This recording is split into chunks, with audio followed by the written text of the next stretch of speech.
இப்போ லியோ படத்தில் த்ரிஷாவுக்கு அவங்க தான் டப்பிங் பேசுனாங்க. அவங்க பேன் பண்ணி நான் மெம்பராக இருக்கும்போது எப்படி வந்து டப்பிங் பேச வச்சிங்க? ஒரு தவறு நீங்கள் சொல்கிறீங்க, அந்த தவறு இவங்க பண்ணிட்டாங்கன்றது ஒருத்தருக்குள்ளே இருக்கிற திறமையை எப்படிம்மா அழிப்பீங்க நீங்கள்? அது உயிர் அப்படியே உருவி எடுக்கிற மாதிரி இல்லையா?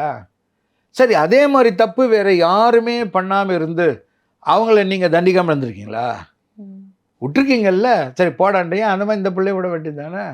என்னம்மா கொலை குற்றமாம்மா பண்ணிட்டாங்க அப்படின்னு பார்த்தா எத்தனை பேர் சப்ஸ்கிரிப்ஷன் கட்டாமல் இன்றைக்கி நான் மெம்பர்ஸாக எத்தனை பேர் டப்பிங் பேசிக்கிட்டு இருக்காங்க. இந்த பிரச்சனையை நான் தான் வெளியில் கொண்டு வந்தேன். இப்போ லியோ படத்தில் த்ரிஷாவுக்கு அவங்க தான் டப்பிங் பேசுனாங்க. அவங்க பேன் பண்ணி நான் மெம்பராக இருக்கும்போது எப்படி வந்து டப்பிங் பேச வச்சிங்க? அவங்க ஹைதராபாத் போய் பேசுகிறாங்க, அங்கே போய் எப்படி பேச வச்சிங்க? அப்போ மட்டும் ஏன் விட்டீங்க? சரி ஓகே, ஷாருக் கான் நடித்து ஒரு படம் வந்ததில்ல ஜவான். ஜவானில் வந்து சஞ்சய் தத்துக்கு ஒரு ஆர்டிஸ்ட் டப்பிங் பேசினார். அவர் டப்பிங் யூனியனில் மெம்பரே கிடையாது. அவர் எப்படி பேச விட்டீங்க? அப்போ அவங்கெல்லாம் பேசலாம், இந்த பிள்ளை பேசக்கூடாதா? இத்தனைக்கும் அந்த பிள்ளை என்ன சொல்லிடுச்சு? ஆனுவல் சப்ஸ்கிரிப்ஷன் மெம்பர்ஷிப்பை லைஃப் மெம்பர்ஷிப்புன்னு சொல்லிச்சு.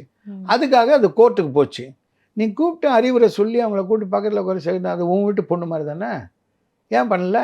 நானும் அந்த பீரியடில் சின்மையை பற்றி தப்பாக தான் பேசினேன். ஏன் எதுக்கு அவங்க கோர்ட்டுக்கு போனாங்க அப்படின்னு நான் பேசினேன். ஆனால் தண்டிக்கிறதுன்றது வந்து அவங்கக்கிட்ட இருக்கிற திறமையே அழிக்கணும்னு வந்ததுன்னா அதில் எனக்கு உடன்பாடு இல்லை.